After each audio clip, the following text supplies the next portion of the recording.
First of all, let us start with the structure of this coronavirus, right?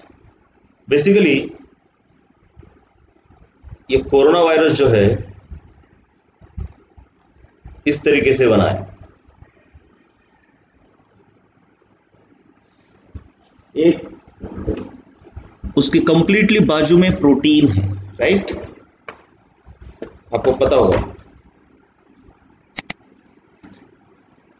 Basically आप उसकी covering है, ये lipid वाली covering, और इसके ऊपर ये स्पाइक प्रोटीन्स है इस तरीके से। एक मिनट, राइट।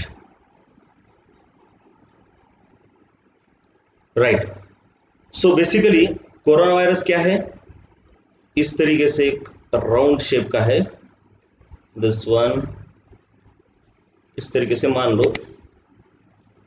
तो ऑफकोर्स ये है इसकी मेम्ब्रेन, दिस इज मेम्ब्रेन। इसके अंदर है इसका जेनेटिक मटेरियल, लेकिन मैंने बोला था इसका genetic material single stranded mRNA है, डीएनए नहीं है। मैक्सिमम लोगों का डीएनए रहता है, लेकिन वायरसेस ऐसे रहते हैं कि उनमें से कुछ लोगों का या फिर कुछ स्पीसीज का mRNA रहता है जेनेटिक मटेरियल। और ये जो आपको दिख रहा है ये वाई शेप वाला, ये है स्पाइक्स या फिर स्पाइक प्रोटीन। ये बहुत इंपॉर्टेंट चीज है, इसको याद रखना है, स्पाइक प्रोटीन। चलो, स्ट्रक्चर समझ में आया, कहां कहां पे क्या है समझ में आया? mRNA, मेम्ब्रेन और स्पाइक प्रोटीन। यस और नो? कम ऑन, फटाफट। राइट, ये हो गया इसका स्ट्रक्चर। अब इस स्ट्रक्चर के बाद हम देखते हैं कि ये काम कैसे करता है। कोरोना वायरस का स्ट्रक्चर हो गया आपका। इसके बाद ये स्प्रेड कैसे होता है? सिंपल सी बात है, ये स्प्रेड होने के लिए कुछ भी नहीं है। एक तो इसका वेट बहुत ही हल्का फुल्का है, इसीलिए अगर कोई पर्सन छींकता है, सबसे ज्यादा तो स्प्रेड इसका कैसे होता है? आपके जो इन्फेक्टेड पर्सन है उसके नाक में है ये। तो जब भी कोई छींकता है तो छींक के साथ ये ऐसे 1 मीटर तक जाता है, राइट? प्रोजेक्टाइल मोशन करेगा ये। मान लो ये कोई पर्सन है, तो ये छींक के साथ ऐसे जाएगा और ऐसे गिर जाएगा जमीन के ऊपर, ऐसे। जो छींक होती है, छींक के अंदर होते हैं आपके म्यूकस के ड्रॉप्स। म्यूकस यानी वो चीज, चिपचिपी चीज जो आपके नाक के अंदर रहती है, राइट? चिपचिपी चीज, म्यूकस। म्यूकस समझ में आया? म्यूकस ये भी इंपॉर्टेंट चीज है, इट्स अ फ्लूइड। और ऐसे म्यूकस के ड्रॉपलेट्स यहां से निकलते हैं, तकरीबन 30,000, 40,000, 50,000, सॉरी छींक में, हाँ 30,000, 50,000 ड्रॉपलेट्स रहते हैं। तो इस एक ड्रॉपलेट को अगर आप बड़ा करके देखोगे से, तो इस एक ड्रॉपलेट के अंदर कई सारे कोरोना वायरस रहते हैं। ये जिंदा रहने के लिए इस ड्रॉपलेट के अंदर ही रहते हैं, ऐसे, राइट? और ये ड्रॉपलेट बाद में जमीन पे जाके गिरते हैं। लेकिन अगर इस 1 मीटर के दायरे में दूसरा कोई आदमी खड़ा है यहां पर, मान लो, तो उसके नाक के अंदर भी ये चला जाएगा और ये इन्फेक्ट हो जाएगा। पर्सन ए से पर्सन बी में चला गया। चलो, यहां तक समझ में आया कि इन्फेक्शन कैसे होता है। दूसरा इन्फेक्शन कैसे होता है? अब ये ऐसे छींकने से जमीन पे गिरता है, या फिर इस आदमी के आगे अगर ऐसा टेबल है तो इस टेबल के ऊपर भी गिरता है ये, या फिर कुछ भी हो, इसका ग्लास है, इसकी वॉच है, सबके ऊपर ये जाके गिरता है। फिर दूसरा आदमी आके अगर इसको हाथ लगाता है और वो हाथ थोड़ी देर में अपने नाक को लगाता है, तो हो गया इन्फेक्शन। समझ में आया? यस और नो? बोलो, ये भी समझ में आया इन्फेक्शन कैसे होगा। उसके बाद और कैसे होगा, और कैसे होगा, और इन्फेक्शन कैसे होगा, बोलो।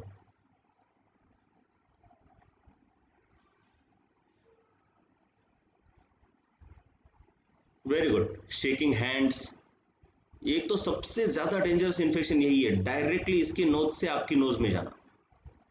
अब ये जमीन के ऊपर भी 10 दिनों तक, 12 दिनों तक रहता है, राइट?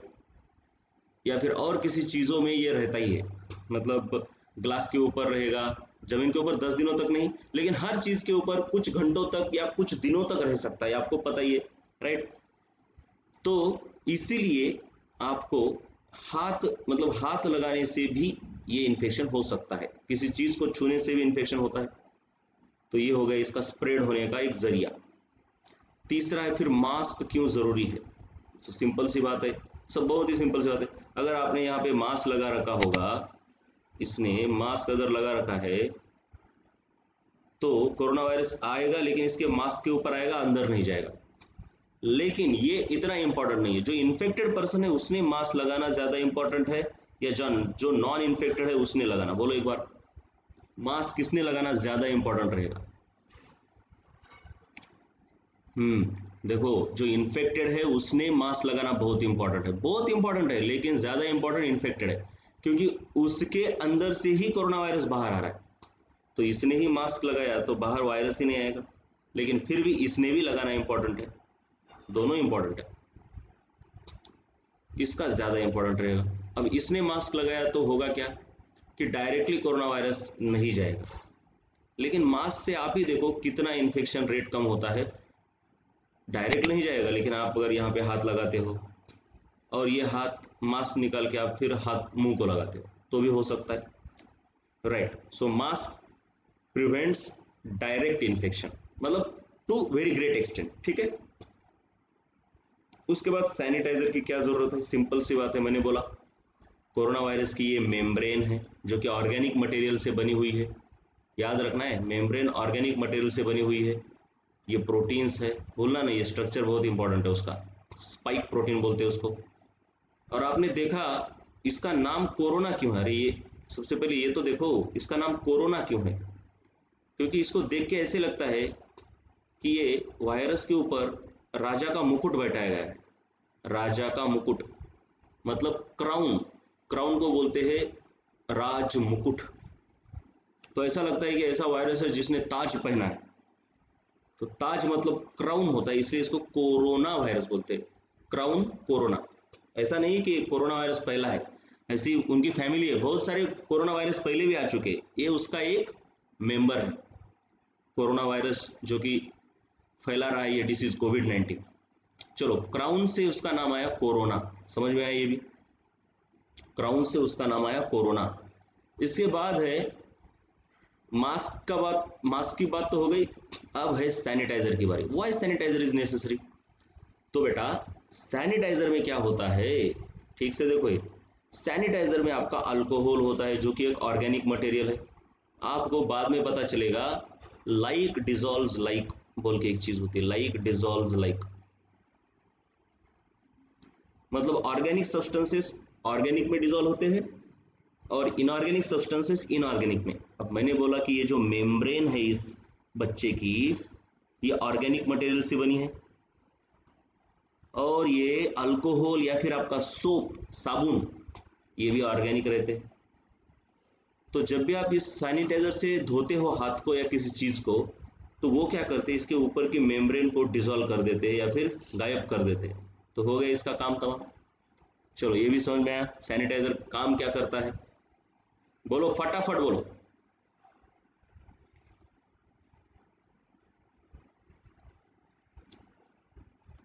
ठीक है, कोरोना वायरस के ऊपर की जो कवरिंग है वो ऑर्गेनिक है, सैनिटाइजर साबुन भी ऑर्गेनिक है, तो वो उस मेम्ब्रेन को डिसॉल्व करके डिस्ट्रॉय कर देते हैं, इसलिए कोरोना वायरस काम तमाम हो जाता है, उसका वो मर जाता है। मतलब उसका मरना और जीना ये तो बहुत इंपॉर्टेंट चीज है। देखिए जब वो बाहर रहता है बॉडी के बाहर तो वो मरा हुआ ही रहता है।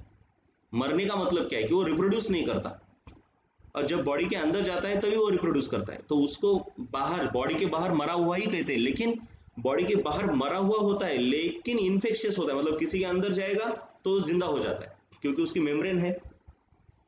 लेकिन जब हम उसको धो देते हैं, उसकी ऊपर की मेम्ब्रेन निकाल देते हैं, तो इस तरीके से मर जाता है कि वो बॉडी के अंदर जाके भी कुछ नहीं कर पाता, राइट। उसके अंदर का जो आरएनए है बहुत ही जल्दी खत्म हो जाता है उसके बाद में। इस आरएनए को ही तो खत्म करना है, ये आरएनए सबसे डेंजरस रहता है बेटा, ये आरएनए बहुत डेंजरस होता है। इसके ऊपर के जो स्पाइक्स है ना, ये उसको हमारे बॉडी के अंदर घुसने में और सेल के अंदर घुसने में मदद करते हैं, तो ये चला गया तो ये आरएनए कुछ काम का नहीं है। चलो उसके बाद कुछ लोग बोलते हैं वो हवा में तैरता है क्या, डज इट फ्लोट। देखिए इसके दो आंसर रहेंगे, यस भी रहेगा और ना भी रह सकता है, राइट। अब जब भी कोई आदमी छींकता है तो उसके ड्रॉपलेट्स ऐसे बाहर आएंगे, राइट। और हवा के अंदर आपको ये भी पता है कि डस्ट पार्टिकल रहते हैं। मान लो ये ब्लू कलर के डस्ट पार्टिकल्स है, राइट। अब बेसिकली क्या होता है, मान लो ये ड्रॉपलेट ऐसा आया और इस डस्ट पार्टिकल के ऊपर चिपक गया, तो ये डस्ट पार्टिकल जब जब तक फ्लोट करेगा, डस्ट मतलब धूल, वो तो हवा में तैरती रहती है बहुत देर तक, तो उस डस्ट पार्टिकल को चिपक के ये हमारे नाक के अंदर के म्यूकस के जो पार्टिकल है वो कई देर तक हवा में तैर सकते हैं। खुद नहीं तैरता, उसके कोई ऐसे पंख नहीं होते, लेकिन इस डस्ट पार्टिकल के ऊपर वो चिपक के तैर सकता है। और वो एक्चुअली कोरोना वायरस किसके अंदर है, डस्ट के अंदर है या म्यूकस के अंदर है?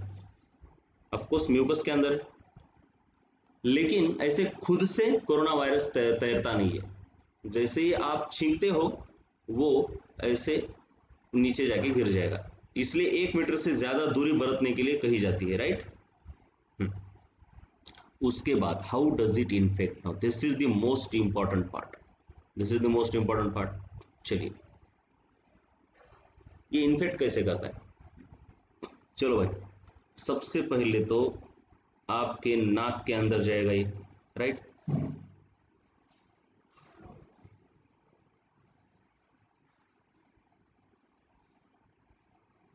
ये बहुत इंपॉर्टेंट है। नाक के अंदर ये कोरोना वायरस चला गया, अब जाते ही वो क्या करता है, ढूंढता रहता है। अब ऐसे नहीं है कि एक ही वायरस होता है, कई सारे वायरसेस आपके नाक के अंदर जाते हैं। जब ये नाक के अंदर जाते हैं तो ये, आपको पता है ये मैंने कल क्या बोला था, ट्रैकी रहती है। उसके बाद इधर इसको क्या बोलते हैं, बोलो कमान। ट्रैकी के बाद क्या होता है, कमान, कल का अगर याद आ रहा है तो बोलो। कमान, शायद याद नहीं आ रहा। ब्रॉन्ची, राइट, वेरी गुड, थोड़ा सा गलत हो गया शुभम, ब्रॉन्ची रहते हैं। और इस ब्रॉन्चिस को और रहता है ब्रॉन्चियोल, क्या रहता है, ब्रॉन्चियोल, राइट। और इस ब्रॉन्चियोल के आखिरी में ऐसे एयर बैग्स रहते हैं, ये इसको क्या बोलेंगे, वेरी गुड योगेश, बहुत अच्छे बेटा, बहुत अच्छे बहुत अच्छे। इसको क्या बोलते हैं हम, अल्वेओलाई। और ये अल्वेओला बहुत इंपॉर्टेंट होती है। मान लो यहाँ पे एक अल्वेओला है,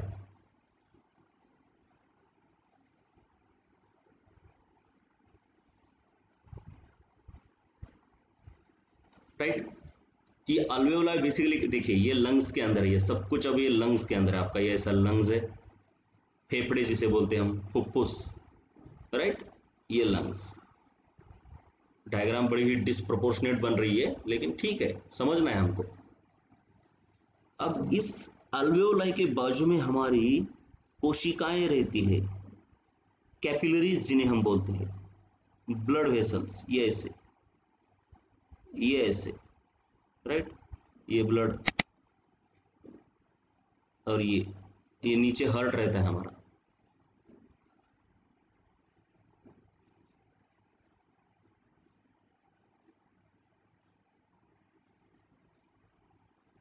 देखो, यहाँ पे नीचे हार्ट रहेगा,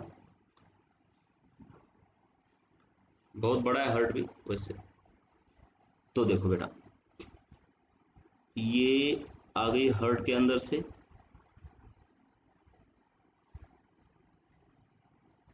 हम तो रफ निकाल रहे हैं, रफ, बहुत रफ।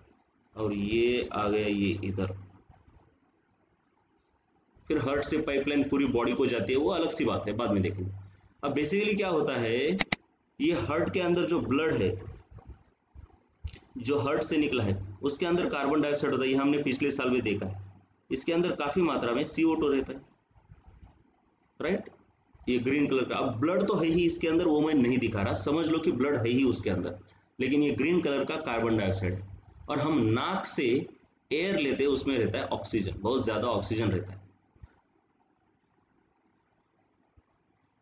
ये है आपका CO2। और इधर से ये जो ब्लैक कलर के पार्टिकल आ रहे हैं, ये नाक के अंदर से ये कोरोना वायरस को बाजू में रखो, ये ब्लैक कलर के पार्टिकल यानी कौन है? ऑक्सीजन। ये ऑक्सीजन इस तरीके से आता है आपको, ये देखो ऐसे, और ये ऑक्सीजन इधर से यहाँ चला जाता है और ये कार्बन डाइऑक्साइड यहाँ से अल्वेओलाई में आता है और फिर हम इस अल्वेओलाई से कार्बन डाइऑक्साइड को जमा करके बाहर फेंक देते हैं नाक से और फिर अंदर लेते हैं ऑक्सीजन को। इस तरीके से ब्लड से CO2 बाहर और ऑक्सीजन अंदर आते रहता है और हमारे बॉडी को ऑक्सीजन का सप्लाई होते रहता है। Oxygen is very important for the survival of the cell. हमने कल देखा सेल के अंदर ये ऑक्सीजन जाएगा और सेल के अंदर जाके रेस्पिरेशन होता है। फूड के साथ जब ऑक्सीजन मिलता है बेटा, फूड हम जो खाते हैं उसके साथ जब ऑक्सीजन सेल के अंदर मिलता है तो एनर्जी मिलती है ATP के फॉर्म में और उस एनर्जी की वजह से ही तो हम जी रहे हैं। एनर्जी नहीं है तो हम खत्म, राइट? और ये सेल के अंदर काम होता है। इस प्रोसेस को हम क्या बोलते हैं? डाइजेशन या रेस्पिरेशन बोलो। The process of releasing of energy from the food is called as good respiration. यही तो कल हुआ था हमारा। चलिए यहां तक सब क्लियर है क्या? यहां तक सब क्लियर है? Why this alveoli is very important, ये बताया मैंने कि alveoli is very important for the exchange of gases. हमारे शरीर में गैस का एक्सचेंज होना बहुत ज्यादा इंपॉर्टेंट है, उसके लिए ये अल्वेओलाई बहुत इंपॉर्टेंट है और उसका काम करना भी बहुत इंपॉर्टेंट है। अब ये वायरस क्या करता है? बदतमीज, देखो ये वायरस अंदर आता है ऐसे, चलो ये अंदर आया। अब ये अंदर आके मैं जरा दूसरी अल्वेओलाई को दिखाता हूं आपको। ये देखिए ये अंदर आता है और अब अंदर आके करता क्या है? हमारे शरीर के अंदर जो अल्वेओलाई की सेल होती है उन सेल्स के ऊपर एक रिसेप्टर रहता है। देखिए सेल बहुत ही खतरनाक चीज होती है, मतलब बहुत ही, वैसे तो हमारी हर चीज इतनी खूबसूरत है, जो हमारा ये नेचर है उसने बहुत ही खूबसूरत बनाया। ये सेल किसी को भी अंदर नहीं आने देती बेटा। अंदर तो सबसे उसका इंपॉर्टेंट रूम है वो, वहां पे तो सब काम चलता है। ये भले ही अंदर आ गया लेकिन सेल के ऊपर सेल मेम्ब्रेन रहती है और सेल किसी को भी अंदर नहीं आने देती। जो उसके फ्लूइड्स है, न्यूट्रिएंट्स है, उन्हीं को अंदर आने देती है, बाकी फॉरेन मटेरियल को अंदर नहीं आने देती। फॉरेन मतलब दूसरा नया वाला जो कि हमारे शरीर का नहीं है, जिसको एंटीजेन भी कहा जाता है। फॉरेन को एंटीजेन कहेंगे, एंटीजेन, या फिर इसे हम कहेंगे फॉरेन। ये कोरोना वायरस क्या है फिर? Is it a foreign material? Yes और नो? यस। मतलब ये बहुत ही जैसे कि राजमहल रहता है उस तरीके से सेल के अंदर हमारे कोई घुसता नहीं। ले इस सेल के कुछ पहरेदार होते हैं बेटा, इस सेल के पहरेदार होते हैं। उसके अंदर ऐसे रिसेप्टर लगे हुए हैं मान लो, राइट? ऐसे रिसेप्टर्स लगे हुए हैं। अब ये रिसेप्टर, सेल के ऊपर के रिसेप्टर को जरा अलग से दिखाता हूं मैं।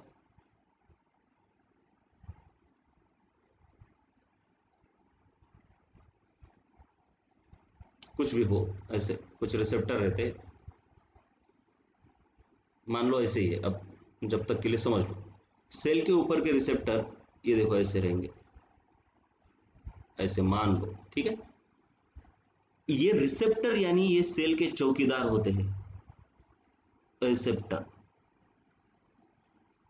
सेल के चौकीदार है। अब जब ये कोरोना वायरस आता है, अब कोरोना वायरस को हमने ब्लू दिखाया था, राइट? तो हम क्या करते हैं? सेल को रेड कर देंगे। ये है सेल हमारी रेड कलर वाली। अब ये कोरोना वायरस क्या करता है? ऐसे आता है और इसके ऊपर ये जो स्पाइक है ना, ये स्पाइक इसको हेल्प करते हैं बेटा। ये देखो ये स्पाइक इसके अंदर चला जाता है। ये स्पाइक प्रोटीन ही उसको बहुत हेल्प करते हैं। तो रिसेप्टर अगर लॉक की तरह है, लॉक, तो इसके स्पाइक की तरह काम करते हैं, की, ताला और चाबी। और जैसे ही ये इसके स्पाइक इसके अंदर जाते हैं तो ये रिसेप्टर को सिग्नल मिलता है कि भैया कोई अपना जाना पहचाना है, उसको अंदर जाने दो। मतलब ये चोरी करने जैसा काम, राइट? रिसेप्टर को क्या है, की अगर मिल गई तो रिसेप्टर उसको अंदर जाने देता है।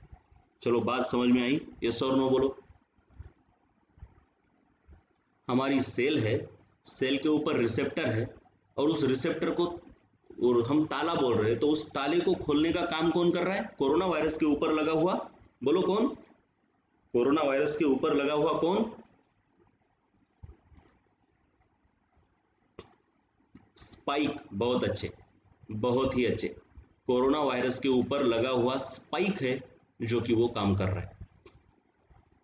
अब इसके बाद शुरू होती है कहानी। जैसे ही हमारे अल्वेओलाई के अंदर की सेल के अंदर ये कोरोना वायरस घुसता है, देखिए ये कोरोना वायरस है, ये है हमारी सेल, और इसके अंदर है इसका न्यूक्लियस, और ये है कोरोना वायरस। ये कोरोना वायरस अपने स्पाइक के हेल्प से क्या कर रहा है? इस सेल के अंदर घुस रहा है। अब कोरोना वायरस के अंदर है mRNA, याद रखना है mRNA। बस कोरोना वायरस को क्या करना है? अपनी जाति को बढ़ाना है, मतलब उसको रिप्रोडक्शन करना है। वो खुद रिप्रोडक्शन नहीं कर सकता, उसके अंदर कोई मशीनरी नहीं है रिप्रोडक्शन करने की। तो ये क्या करता है? अब सेल के अंदर देखो, आपको अगर याद आ रहा है तो ये बच्चा कौन रहता है? बोलो, याद अगर आ रहा है तो ऐसा कौन होता है? ये याद आ रहा है? ये no no no no, ribosome. बहुत अच्छे श्रुति, बहुत ही अच्छे। क्रोमोसोम है वो, सॉरी राइबोसोम है वो। क्रोमोसोम तो इसके अंदर रहता है बेटा, ये डीएनए वगैरह न्यूक्लियस के अंदर। ये जो है हमारे साइटोप्लाज्म में राइबोसोम है बेटा, राइबोसोम। और राइबोसोम के सिवाय प्रोटीन सिंथेसिस नहीं होता। चलो ठीक है, ये राइबोसोम है।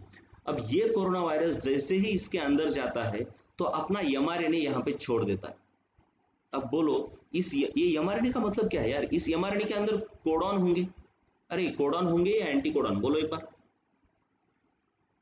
mRNA है तो कोडॉन ही रहेंगे, एंटी कोडॉन नहीं। टीआरएनए के ऊपर एंटी कोडॉन रहते हैं बेटा, कोडॉन है, राइट। अब ये mRNA अगर राइबोसोम के अंदर घुसता है तो प्रोटीन सिंथेसिस होता है। विदाउट राइबोसोम प्रोटीन सिंथेसिस तो होता नहीं, विदाउट राइबोसोम तो प्रोटीन सिंथेसिस होता नहीं। और इस mRNA का खुद का राइबोसोम है ही नहीं। इसको ना खुद का राइबोसोम नहीं है बेटा, इसको खुद का राइबोसोम नहीं है, इसलिए ये प्रोटीन सिंथेसिस नहीं करता। इसको कौन सा प्रोटीन सिंथेसाइज करना है? ये इसके ऊपर जो स्पाइक लगे ना, इस स्पाइक को पैदा करना होता है इसको, इसकी ही मदद से ये रेप्लिकेट होता है। अब ये स्पाइक, ये प्रोटीन ही तो है, ये स्पाइक प्रोटीन है, और इस स्पाइक प्रोटीन को उसको पैदा करना है। लेकिन वो खुद कर पाता है क्या? बोलो यस और नो। ये खुद कर पाता है क्या ये स्पाइक प्रोटीन को पैदा? कोरोना वायरस खुद के स्पाइक को नहीं पैदा कर पाता, इसलिए उसको दूसरे के सेल की जरूरत है। इसलिए ये खुद का जेनेटिक मटेरियल दूसरे के अंदर डाल रहा है। ये mRNA हमारे डीएनए से नहीं आया, ये वायरस से आया। अब मुझे बोलो, ये mRNA न्यूक्लियस के अंदर जाएगा या राइबोसोम के अंदर जाएगा प्रोटीन पैदा करने के लिए? बोलो mRNA कहां जाएगा? बोलो yes, it will go inside ribosome. ये mRNA राइबोसोम के अंदर चला जाता है। और जैसे ही ये राइबोसोम के अंदर चला जाता है, वैसे तो इस mRNA के ऊपर काफी सारे कोड है, काफी सारे कोड है। देखो बेटा, इस mRNA के ऊपर बहुत सारे कोड होते हैं। हमें परेशान करने वाली चीजें रहती है, स्पाइक प्रोटीन पैदा करने वाले कोड होते हैं। मतलब एक mRNA, मतलब उसके ऊपर काफी सारे जीन्स की कोडिंग होती है।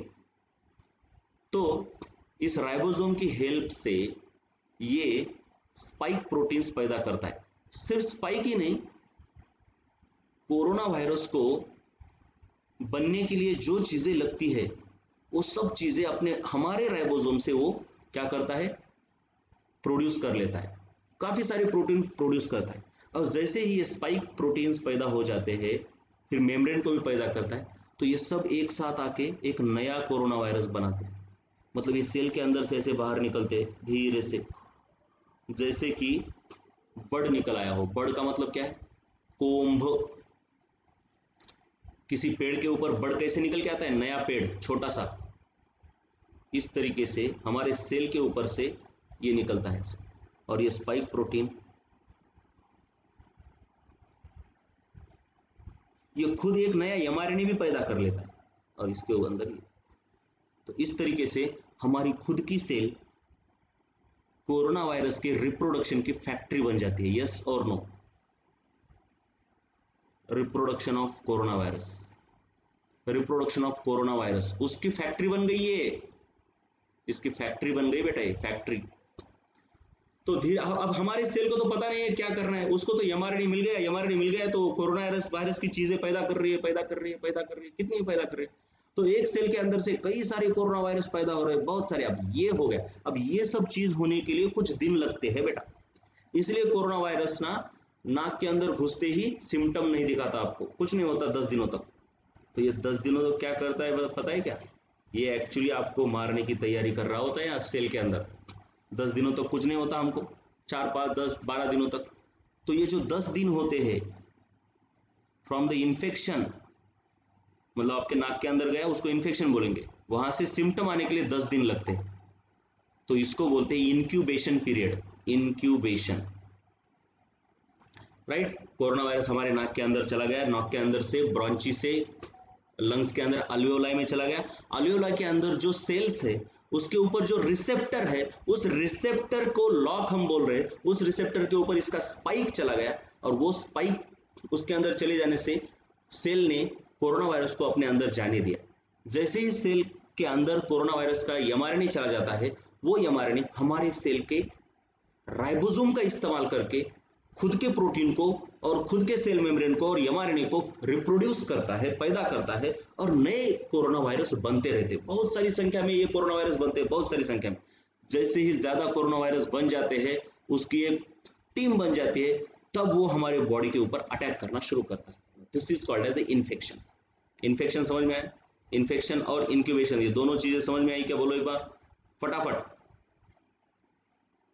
Infection and incubation and replication. Incubation period के दौरान ही ये रिप्रोड्यूस करता है।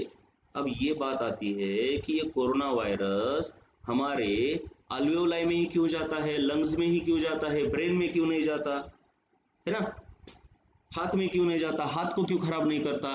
पहले तो हाथ को ही लगता है, वो कहीं भी हाथ लगाओ तो हाथ को लगता है, वहां क्यों इन्फेक्ट नहीं करता, वहां क्यों रिप्रोड्यूस नहीं करता? तो बेटा हर चीज का नेचर के पास आंसर है। जो ये कोरोना वायरस की है ना, ये स्पाइक हर किसी सेल के अंदर जाने के लिए कामयाब नहीं है। हमारे अल्वेओलाई के अंदर जो रिसेप्टर है, उस रिसेप्टर को ही ये फिट करती है। हमारे हाथ की सेल के जो रिसेप्टर है वो अलग रहेंगे कुछ ऐसे, तो इसीलिए उसके अंदर ये नहीं जाता। मतलब हर सेल के रिसेप्टर अलग रहते हैं, मतलब लॉक अलग रहता है, तो उसकी की भी तो अलग रहेगी। तो कोरोना वायरस की जो की है, ये की बहुत इंपॉर्टेंट है, याद रखना, ये बाद में भी आने वाली है। की यानी स्पाइक, स्पाइक प्रोटीन। ये स्पाइक प्रोटीन सिर्फ अल्वेओलाई के अंदर जो रिसेप्टर है उसी को आती है, ये दूसरे ब्रेन के सेल्स को नहीं आती, इसीलिए ये सिर्फ उन्हीं को इन्फेक्ट करते हैं। चलो ये समझ में आया, why it infects lungs only. बोलो एक बार फटाफट। बताता हूं इम्यूनिटी पावर, वो भी बताता हूं, ये भी तो बहुत ही इंपॉर्टेंट क्वेश्चन है बेटा, बहुत अच्छा क्वेश्चन, बहुत ही अच्छा क्वेश्चन। चलो यहां तक की कहानी ठीक है, इन्फेक्शन कैसे हो रहा है और उनकी संख्या कैसे बढ़ गई। चलो अब आगे चलते हैं। उसके बाद सिम्टम क्यों आते हैं? जैसे ही ये कोरोना वायरस हमारे सेल को, मतलब बहुत संख्या में बढ़ता है और सेल के ऊपर अटैक बोल देता है, हमारे लंग्स के ऊपर, अल्वेओलाई के ऊपर अटैक करता है, तो ऑफकोर्स हमारी बॉडी के अंदर नेचुरल इम्यूनिटी रहती है। नेचुरल इम्यूनिटी, अब इम्यूनिटी यानी सुरक्षा यंत्रणा, तो उसमें पुलिस आ गए, मिलिट्री आ गई, लेकिन शुरू शुरू में कौन आता है? पुलिस आती है। मतलब जनरल इम्यूनिटी रहती है। जनरल इम्यूनिटी के बहुत सारे टाइप है, बाद में देखेंगे हम। तो वो क्या करते हैं, अरे ये कोई तो नया आया, अब उनकी संख्या बढ़ गई तो समझ में लगता है कि अरे ये बहुत नया कुछ तो आ गया, इसलिए उनको मारो। तो उनको मारने के लिए हमारी सेल्स क्या करती है? व्हाइट ब्लड सेल्स को पैदा कर, मतलब व्हाइट ब्लड सेल्स को एक्टिवेट करती है। और ये डब्ल्यूबीसीज के अंदर बहुत सारे तरीके के 2-3 सेल होती है, मैक्रोफेजेस, उसके बाद है बी लिम्फोसाइट्स, उसके बाद है टी लिम्फोसाइट्स वगैरह वगैरह, छोड़ दो इसको, कुछ नहीं। ये जो मैक्रोफेजेस है ये कोरोना वायरस को खाना शुरू करता है, फिर बॉडी हमारा टेम्परेचर भी बढ़ा देती है जिससे कि वो गर्मी में मर जाए। इसलिए हमको बुखार आती है, टेम्परेचर आता है, राइट। तो ये फाइटिंग शुरू है अंदर हमारे बॉडी के अंदर। ये सिम्टम्स का मतलब क्या है, हमारी बॉडी और कोरोना वायरस के अंदर फाइटिंग शुरू है, इसलिए हमको बुखार आती है, पेन होता है, सब कुछ जो भी चीज़ है। यहाँ तक समझ में आया? ये माइल्ड सिम्टम्स समझ में आ गए क्यों होते हैं? This is the fighting between the corona virus and our body. और फाइटिंग कौन करते हैं हमारी बॉडी के अंदर? WBCs। This is most important. WBCs के अंदर कौन है? मैक्रोफेजेस, जो कोरोना को खाते हैं। ये बी लिम्फोसाइट्स,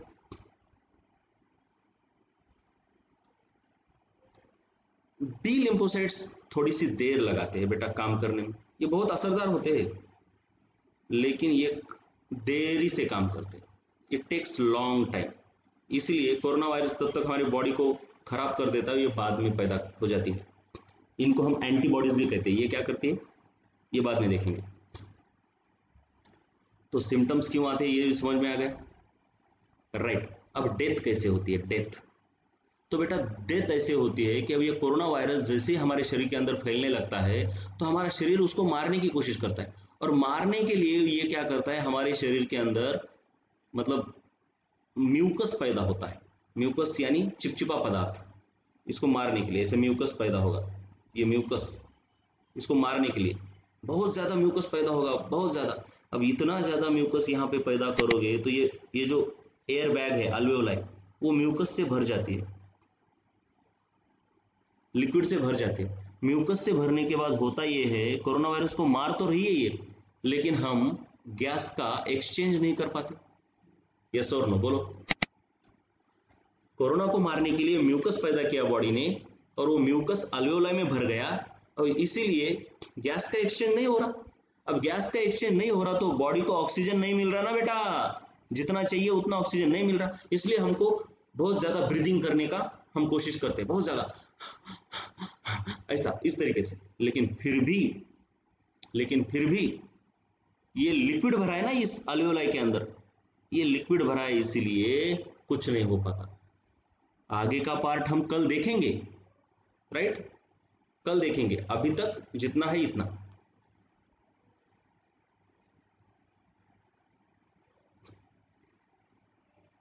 तो हम कहां तक आए थे? ये यहां तक आए थे, right. How it infects, symptom क्यों और डेथ क्यों होती है।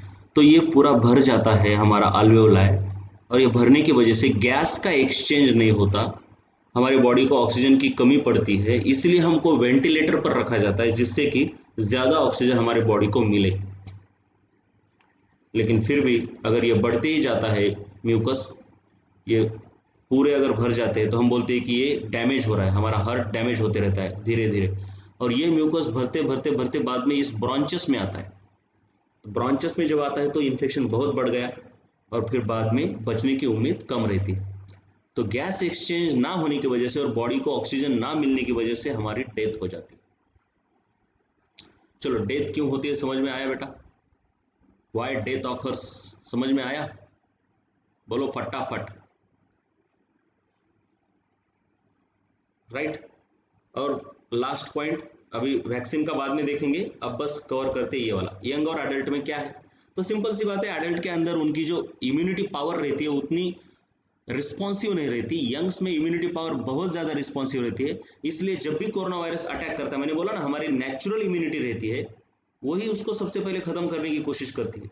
जैसे बाकी के डिसीजेस को करती है, वैसे ही कोरोना वायरस को खत्म कर सकती है अगर थोड़े से भी टैबलेट लिए जाए तो। लेकिन जो अडल्ट लोग हैं उनकी इम्यूनिटी पावर उतनी रिस्पॉन्सिव नहीं रहती, वो जल्दी से पैदा नहीं कर पाते WBCs को, इसलिए वो जल्दी इन्फेक्ट होके जल्दी शिकार बन जाते हैं। इसलिए इम्यूनिटी पावर तो हर डिसीज के लिए इंपॉर्टेंट है, हर डिसीज के लिए। वैसे ही कोरोना वायरस, ये जो WBC जो मैक्रोफेजेस है ना, ये खा लेते हैं उस वायरस को, दे ईट माइक्रो। ये वायरस को खाने के बाद जो बचा कुचा होता है उसको ये बी लिम्फोसाइट्स साफ कर देती है। और जब एक बार इन्फेक्शन होता है तो दूसरी बार इन्फेक्शन क्यों नहीं होता, ये इंपॉर्टेंट है। मतलब जल्दी नहीं होता क्योंकि ये जो टी लिम्फोसाइट है ना, ये टी लिम्फोसाइट, इनको कहा जाता है मेमोरी सेल्स। ये फाइटिंग करते वक्त कुछ चीजें याद रखती है बेटा, बहुत इंपॉर्टेंट है। ये कुछ चीजें याद रखती है, मतलब ये कोरोना वायरस किस तरीके से काम कर रहा है, इसका स्ट्रक्चर क्या है, इसको कैसे मारना है, ये इनको मेमोरी सेल कहा जाता है, टी लिम्फोसाइट्स, और ये बहुत इंपॉर्टेंट है आगे चल के। ये है मेमोरी सेल्स, ये याद रखती है कोरोना वायरस को कैसे मारना। तो जैसे ही ये फाइटिंग खत्म हो जाती है, कोरोना वायरस मर जाता है और हम रिकवर हो जाते हैं, तो हमारे शरीर की टी लिम्फोसाइट्स कुछ मेमोरी सेल्स को हमारे शरीर के अंदर रख देती है, और बाद में जब कोरोना वायरस हमारे ऊपर अटैक करता है तो ये मेमोरी सेल्स, अब इनको पता है, इनकी ट्रेनिंग हुई है किस तरीके से कोरोना को मारना है, इनको पता है, तो ये अब कोरोना को फैलने नहीं देती, जल्दी से मार देती है। इसलिए री इन्फेक्शन जल्दी नहीं होता, जब तक ये मेमोरी सेल्स जिंदा है री इन्फेक्शन नहीं होता। क्यों री इन्फेक्शन नहीं होता, ये भी समझ में आ गया। ये समझ में आया। बाद में आपको एक बार होने के बाद क्यों नहीं होता। अब ये री इन्फेक्शन के, देखिए आपको याद क्या रखना है, अब वैक्सीन कैसे काम करती है इसके लिए आपको क्या क्या याद रखना है। एक, सबसे पहले स्पाइक प्रोटीन, उसके बाद ये जो है ना, ये एक तो मैक्रोफेजेस ने खा लिया कोरोना वायरस को। ये जो लिम्फोसाइट्स है ना, ये क्या करती है, एंटीबॉडीज छोड़ती है, और ये एंटीबॉडीज एक अलग तरीके से काम करती है वायरस के ऊपर। कैसे काम करती है, ये कैसे काम करती है एंटीबॉडीज, ये वायरस के ऊपर ये जो स्पाइक है, ये एंटीबॉडीज होती है कुछ इस तरीके से, मतलब एंटीबॉडीज अलग अलग तरीके से होती है, लेकिन ये करती क्या है, ये जाके स्पाइक के अंदर घुस जाती है।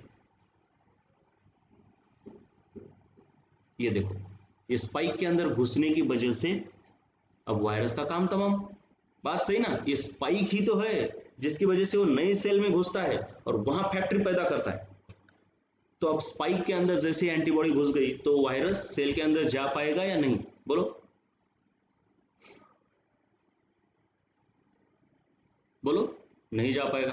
और जब सेल के अंदर नहीं जाएगा तो रिप्रोडक्शन नहीं होगा, राइट। इसलिए जो शरीर के अंदर जितने कोरोना वायरस है उनको तो हमारे मैक्रोफेजेस खा लेंगे।